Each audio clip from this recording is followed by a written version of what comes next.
Legal dictation number 123. Be ready? Start. The principles laid down in the said decision cannot have any application in the present case, although the decision rendered in this case in the decision under the Arbitration and Conciliation Act 1996. Taking into consideration the arguments of the appellant, it is necessary to mention here that the court does not have any power to extend the time under the Act, unlike Section 28 of the 1940 Act, which had such a provision. The court has therefore been denuded of the power to enlarge time for making and publishing an award.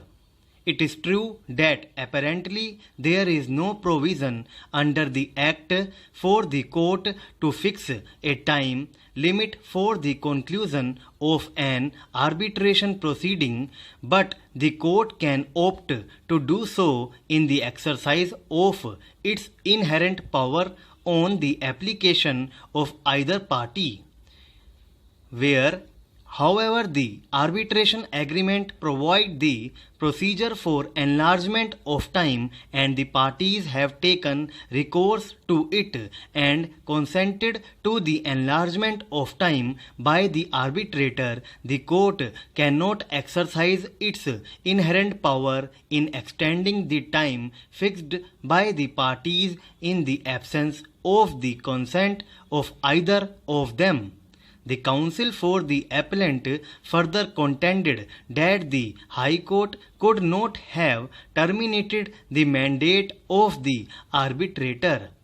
With reference to the contention made by the appellant that the arbitrator, having concluded the proceedings, could not be said to have failed to act so as to attract the provision of Section 14 of the Act, which will call for termination of the arbitration proceedings.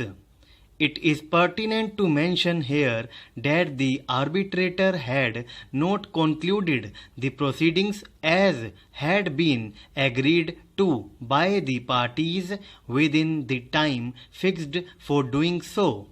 It is an established statement that the said mandate of the arbitrator was terminated only because of the fact that the arbitrator, having failed to conclude his proceedings within time, did not warrant to be continued as an arbitrator in the absence of the consent of both the parties.